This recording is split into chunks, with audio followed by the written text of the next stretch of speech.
Welcome to Why I Sew, the podcast where some of your favorite sewing personalities and rising stars share what motivates them to create using needle and thread. I'm your host, Jason Prater, and with me today is Jen Carlton Bailly, otherwise known as Betty Crocker Ass.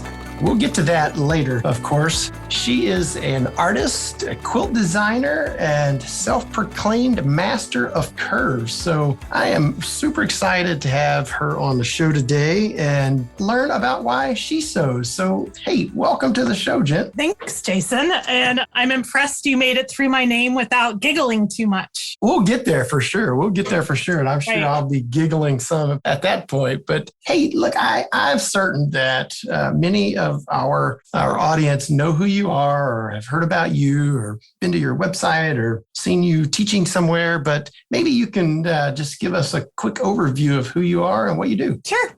Jen Carlton Bailly, as you said, when I got married, my whole life I grew up in Salt Lake City, Utah. And in 1972, Jennifer, and Jenny were the number one names. So I grew up with 30 Jennifers in my graduating class. So I became Jen Carlton. That was my name. It was not Jen, it was Jen Carlton. And when I got married, my husband's name got added. And now when people see me, they either call me Jen Carlton Bailly, all one word, or Betty Crocker Ass. So I started sewing when I was 35 after my first baby. And I fell in love like everyone. I Googled how to make a quilt. And I found Jackie Gehring and Amanda from, I forgot Amanda's blog. And I fell in love and I started creating a fabric stash because that's what you do first. Yeah, right. I don't know if you know this. You don't get a sewing machine. You buy fabric.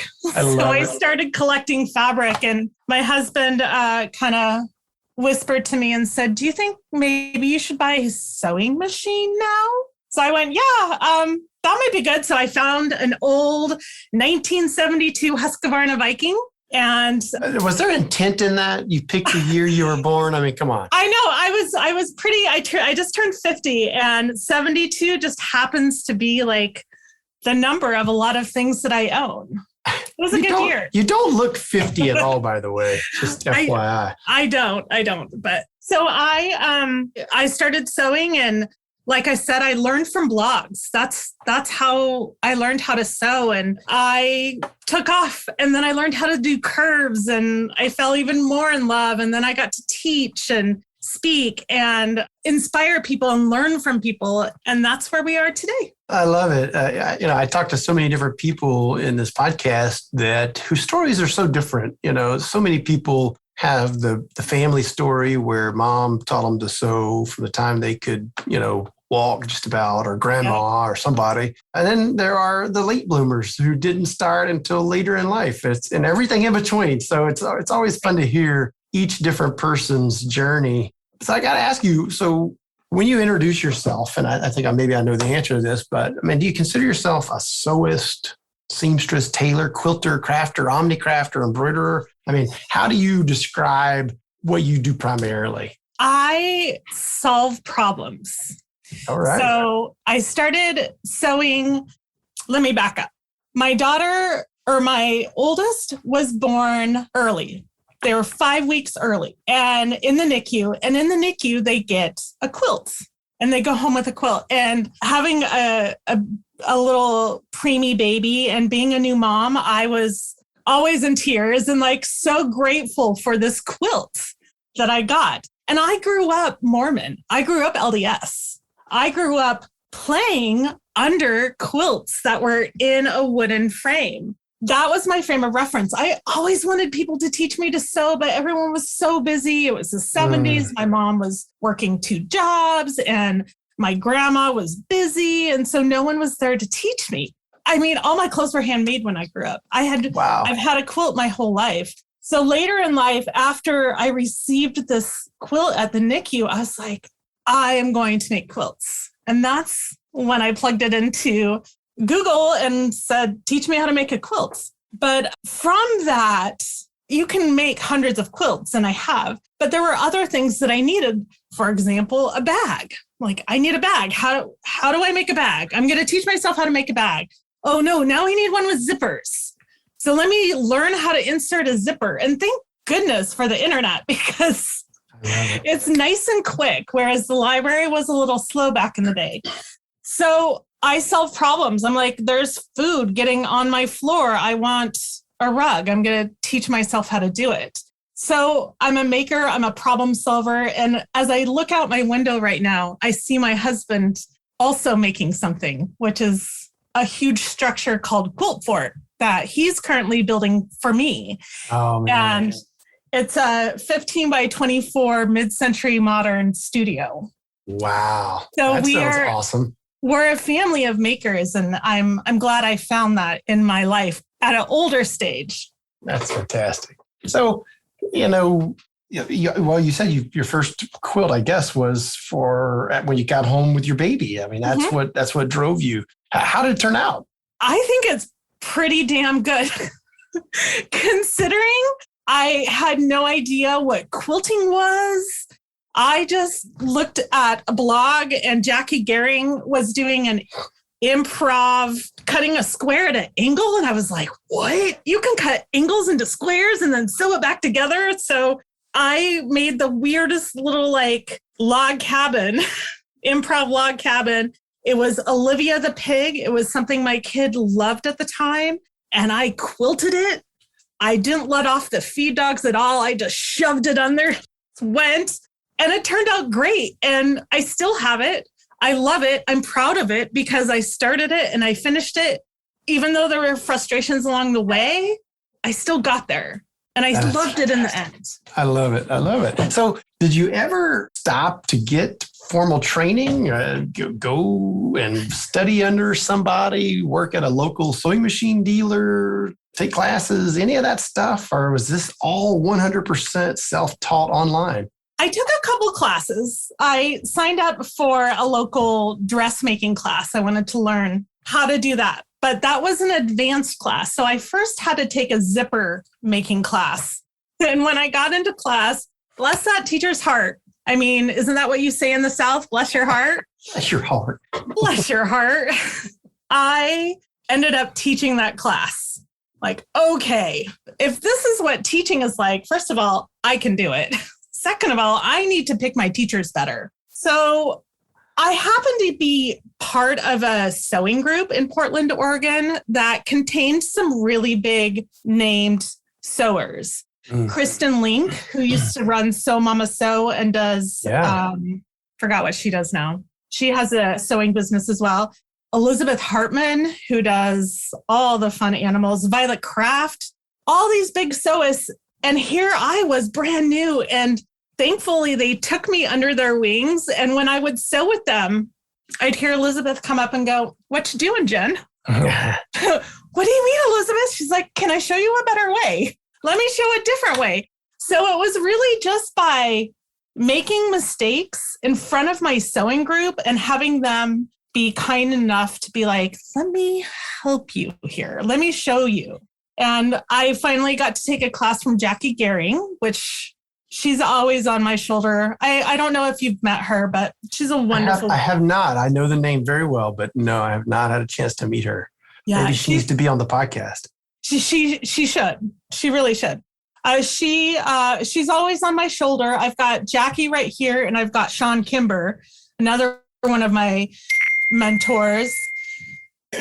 Sorry about that. Who they're in my head, and they're like, "Hey, Jen, try this." And then I hear Sean go, "Oh, no, but you can go smaller." And Jackie's like, "And then cut it up." So I have my mentors like swimming around in my head, and I have my friends around me. So it's a little bit of everything. Yeah, it's fun to hear you say that. There's so many people in this industry in particular, both consumers and people that are part of the business, that are just so helpful. You know, people that are willing to share and teach and just very open and nice. I find that no matter where they are in the country, no matter what stage of life they're in, it's just a very common theme that runs through the thread or the fabric of this business. And so, you know, it always works its way out into this conversation when I'm talking to folks on the podcast. this is my 28th year in this industry. And I used to always have, particularly as a younger man, so many people asking me, you work in what business now? What industry? It's like, yeah, the home sewing, quilting. What? People still do that? Yeah. Why do you work in that industry? These are people that work like in chemical plants and oil refineries and, they're welders and yada, yada, whatever. It's like, well, hey, there is not a better industry full of better people. So I love that you found that in this conversation already with your friends and your mentors and people that have sort of helped you. So how did you go from all of that, just learning and at a later stage of life, obviously, and how did you go from that and decide to do this as a business? I mean, were you in an artistic type career before that? I mean, tell me how one thing led to the next. I was not necessarily artistic as a child. I was really good with fashion. I was really good with color. I was really good with fabric, like textiles. So I ended up going to school for fashion merchandising at the Art Institute of Seattle and ended up in retail. I ended up at the Gap of all places for 13 years. Shout out to my Gap managers out there. And I learned so much about myself there while still doing fabric, still being around textiles and tactile things. And one of my managers, Alexis Krem, she started a sewing night. And I told her I wanted to make a quilt. She's like, okay, so we're going to make a paper template and you're going to cut out the fabric. Well, so I literally cut out a cardboard 8 by 8 inch square and cut 8-inch individual pieces of fabric out and hated every minute of it and never finished. So that was it. Still a UFO. Yeah. I don't know. I think I threw it away. I think I was like, nope, that's going in the trash. But so that was my little bit of sewing. And then I didn't do anything until after my kiddo was born. So being a stay-at-home parent and then finding something that you love and being able to monetize it it gave me pride. It gave me something that I could contribute to the family, that I could put out into the world, that I could share. So it ticked a lot of boxes for me and it made it so I felt like a successful human. And it's hard. I didn't start monetizing and selling things until quite later on, probably about 6 years, because I'm like, I don't want to write patterns, you guys. I don't like writing patterns. I created a template set and I was like, oh, well, if I have templates, I guess I have to write patterns. And that was a tough one for me. And I still struggle with that. I struggle with work-life balance and trying to have 2 teenagers who need me now more that they're older, which no one told me that. Yeah. Oh, yeah. The early years are the easy years, Jen. Oh, yeah. Yeah. I have 2 daughters that are 20 and 21. Oh, yeah.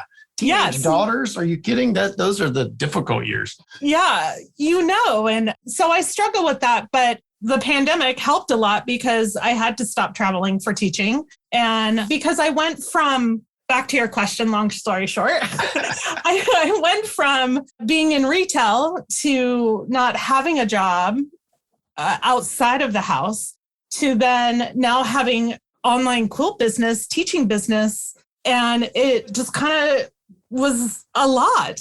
And the pandemic helped settle that down a little bit. And so now I'm only going to be teaching at QuiltCon next year, and I might do Sisters the following year. We'll see. But I just started putting stuff out into the world.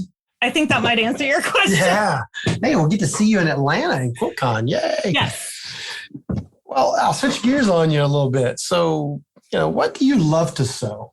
I mean, obviously you're a quilter, but what is your most fun thing that you like to sew? If you're not purposely creating, a pattern or something that is trying to fill a gap in, and maybe you're offering your line, if you will. What would you just sew because you like it, because you want to sew it? I like sewing fabric panels or scraps. I feel like Victoria Finlay Wolf called them slabs, fabric slabs. Obviously, no one can see, but on my wall behind me, I have just pieces of fabric that I pick up off the floor and I get inspired and I stitch together and I put up and I use them in some projects. I just like to cut and sew in any way. Sometimes it's structured, sometimes it's not. But just that process of combining the color and seeing what happens and finding shape and texture really excites me. It's awesome. And I'm sure in that process, somewhere in there is, I don't know, this sort of maybe I don't want to call it a meditative thing, but a thoughtful process that must be going on that you're looking for while you're doing that. Or maybe you're not even just looking for it, just happens. For me, I've been working on figuring that part out. Dissecting my process has been something that I've been working on because it's really hard for me just to say, oh, I do A, B, C. So as I'm doing things, I try and remember and write notes. And one thing, when I'm just cutting and sewing, it is meditative. And my mind actually settles instead of the constant loop of conversation that's going on. It's like a mental break for me because I'm not planning my next move. I'm not thinking 4 steps ahead. All I'm doing is cutting and sewing. And it feels really good. I don't even press. I know that's going to shock some people. What? A quilter who doesn't press? Oh my gosh. When I am just meditating, I cut and sew. Funny. Do you ever sew to give gifts? And if you do, what, is there a time or a gift or, a person that you gave a gift to that's of particular meaning to you or something special that you can recall? Or particularly memorable. It doesn't even have to be special. I've asked that question and gotten every kind of answer, quite frankly, some good and some bad. Well, I'm going to talk bodily fluids for just a brief moment. I made a quilt for some dear friends of mine, Emily and Morgan Sapp, and I spent a lot of time on this quilt. And I told them, when you get this, you have to use it. You cannot fold it up. You cannot put it in the closet. You have to use it. So one day I get a text message and the quilt is all wadded up. And she's like, Laura did everything on the quilt today. We had vomit, we had poop, we had pee, we had everything. I'm like, that is the best compliment you could have given me because I know you're using it. That's fantastic. And so I always tell people, if I give you something, use it. It's okay. Even if it's for your dog, please use it. I have had a story like that before. You haven't had a story? I haven't had one about bodily fluids, but I have had one about a dog. Yes. Gotcha. Oh, that's fantastic. I love it. Oh, man. Oh, you got me. Too funny. So in your sewing room, when you're sewing, when you're quilting, what are some of your favorite tools? Some of the things that you just, can't live without. You just got to have your X in order to feel like you're getting the work done the way you want to do it. What's some of your favorite notions, tools, gadgets? I love a seam guide. Do you know what a seam guide is? Tell us. Okay, a seam guide is something that is magnetic or screws into your machine that can butt up against your foot or any area within your foot range to keep a consistent seam. So my seam guide, I have a Juki 2010. It's a mechanical, it's not mechanical, it's still got some stuff, but it's a straight stitch machine. And I have a special foot that came with the machine that everyone tosses. I don't know why, but my seam guide fits right up into it. And it gives me the perfect scant 1/4 inch that just makes life so much easier. Love it. I love my seam guide. And I love my glue stick because I glue based my curves. So without my glue stick, I feel a little lost. Very cool. I love my thread. I love my sulky 60 weight because it's like in between too thin at 80 weight and too thick at 50 weight. It's it's my favorite. I geek out about thread. I'm not brand loyal. I use the thread for the job. So my piecing, I use my sulky 60 weight poly. I love it. Screw cotton. I'm sorry, but I don't piece with cotton. That's going to piss a lot of people off. What? You are not a traditional quilter, are you? I just use what works. That's my motto. So what else do I love? My seam roller. Remember when I said I don't press sometimes? Yeah.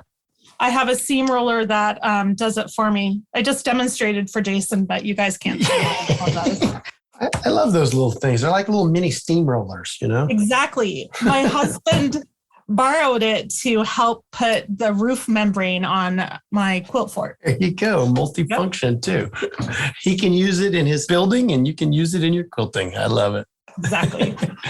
So your web address, your name, I've kind of briefly heard the story about that, but your website is Betty Crocker Ass. Yes, everybody, you heard that right. bettycrockerass.com. And the first time I heard that, I just chuckled and I had to know from where this came about. I knew immediately that there must be a story buried there somewhere. So I know you get asked this all the time, but yes, God, you gotta tell our listeners where that name came from. All right. I usually make people buy me a drink first. But okay, next time I see you, first round is on me. So when I first met my husband, I met him through riding vintage Vespas. So Vespas from the 50s, like in Roman Holiday, Audrey Hepburn rode a Vespa.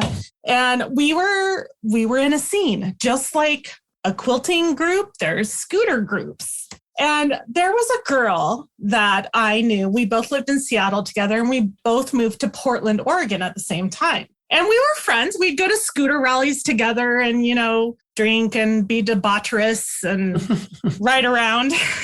But we weren't really friends outside of that. We were scooter friends. Like you have quilting friends. I had scooter friends. And then a friend of hers moved out and her and I became really good friends. We were like instant connection. She liked to create. I liked to create. She liked to bake. I liked to bake. We just really got along really well. Well, the first friend, Nicole, she got jealous. And now, mind you, this is not high school. This is my 30s. So, high school never ended.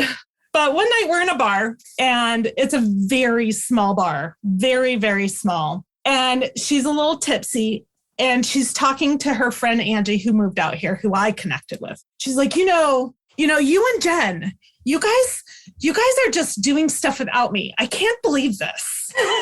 And Angie's like, no, we're not. She's like, and Jen's always trying to manipulate people with her muffins. And everyone can hear. Manipulator. I love it. Yeah, I am a master manipulator of muffins. Because you know what, Jason? If you came and helped me do something, I would make you a batch of muffins as a thank you. I might just do something nice for you, just to get some muffins.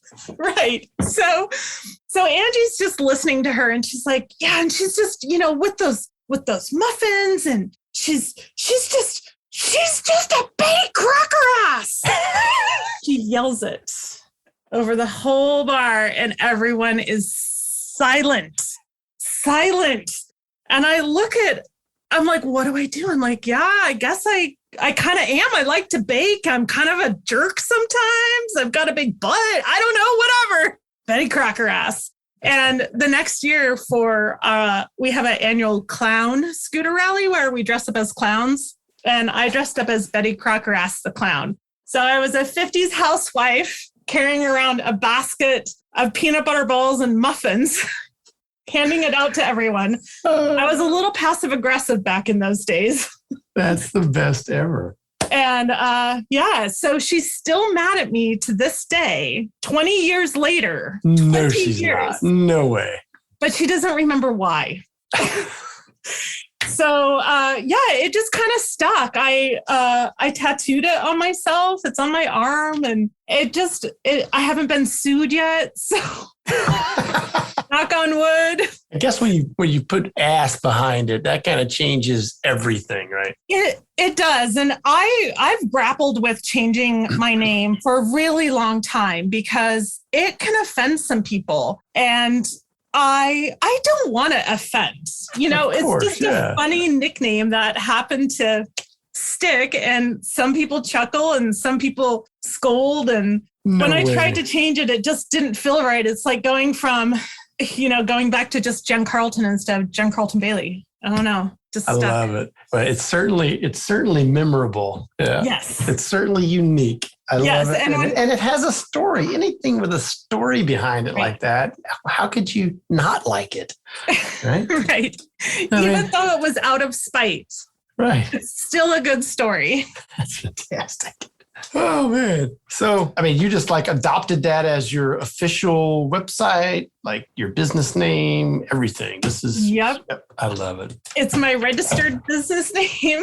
I pay taxes with it. That is the best. It's really hard sometimes when I have to talk to distributors or someone and I'm like, it's bettycrockerass. I'm still embarrassed. I still get embarrassed. Did I hear that right? Or did you say? Can you spell that? There's one of the guys that won't say it. He's like, "Oh, you're the Betty Crocker person." Yep, that's me.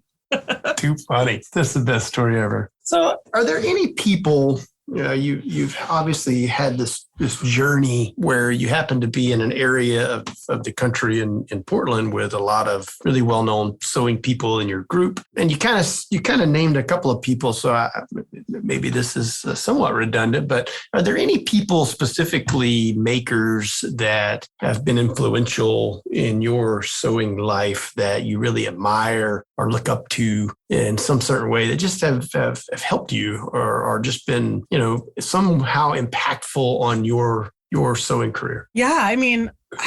So many people that I get to call colleagues and friends, which is really nice. I talked about Sean Kimber and Jackie being on my shoulders whispering. It's like they give me the freedom to explore. And then I've got my other people around me who I would say would be Violet Kraft, Elizabeth Hartman, who help me with my business and thinking about how do I take what I'm doing and share it. So being able to have that business part and being able to spitball ideas and brainstorm. It's not often, but it's definitely like a very core thing in my life, being able to talk about business that way. And my husband, actually, who is not like a big name quilter, he's probably my biggest teacher. He taught me how to read a ruler. He taught me how to use a rotary blade. He taught me how to use a ruler. He's taught me how to fix my machine. He pushes me to think in a completely different way. So as far as, he can make a pair of shorts. He's not necessarily a quilter in the industry, even though sometimes he thinks he is when he would go to guild meetings with me.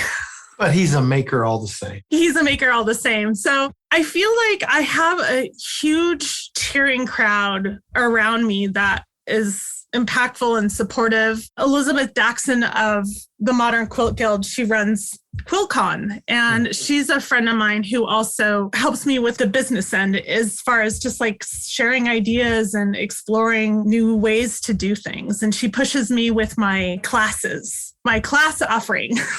When I'm teaching a class, and it really helps get me out of my head and thinking in a broader scale. It's nice to have supportive people that are willing to push you while supporting you, right? That's awesome that you have such a good friend group and supportive cast, if you will. Yeah. So is there anything that you, in terms of sewing, things that you would like to do, techniques you'd like to try, something that you haven't done yet that's kind of like on your sewing bucket list? Is there something out there that you're just looking forward to one day? You know what? What is that thing? I'm going to make Jean Wells sit down with me and show me how she appliques. I'm friends with Jean. Jean, I don't know if you know Jean Wells, but she is an long-time quilter, and she knows her stuff. And when she sits and watches me sew, she's like, so do you think you needed to mark that? You don't need to mark that. I'm like, teach me. And one day I'm going to take a class from her and I'm going to soak everything up from her and just hope that she can teach me. Awesome.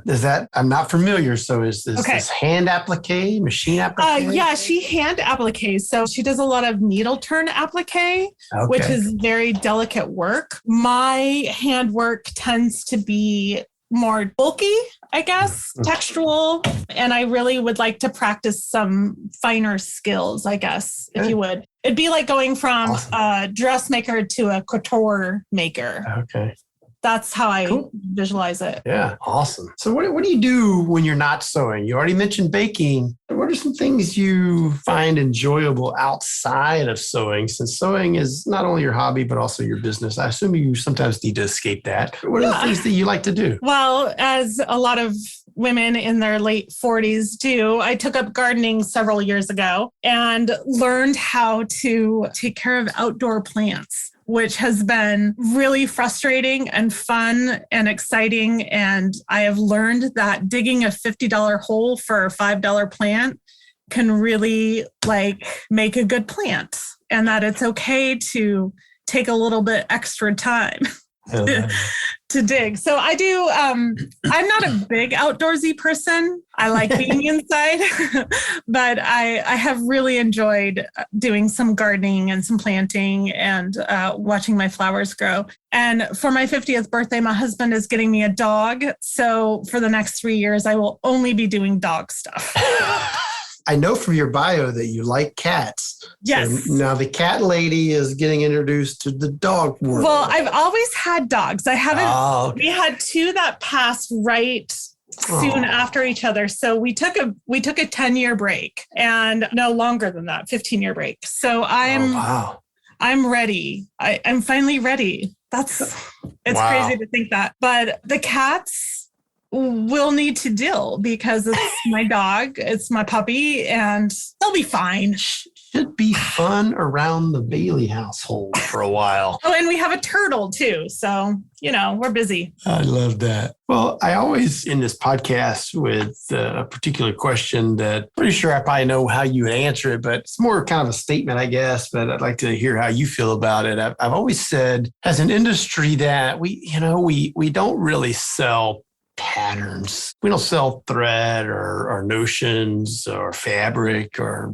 all of those things. But what we're really selling is kind of that sense of accomplishment and satisfaction, and a word that you used before, pride. That is essentially what we are giving to the consumer when they swap their money with us. I just wondered, do you believe that? And how has that, if you agree with that, how has that feeling or that idea manifested itself in your own personal sewing journey? When I think of that, I think of emotions, and I think of selling an emotion. You're selling an aspiration of, I want those colors are giving me this feeling. That pattern is making me feel this. Whatever you're looking at, whatever you are drawn to is an emotion. You have an emotional reaction from it. So when I put stuff out there, I put stuff out there that gives me an emotion. I try not to make things for the masses. I don't have that in mind. I'm like, okay, well, I'm going to make this and hope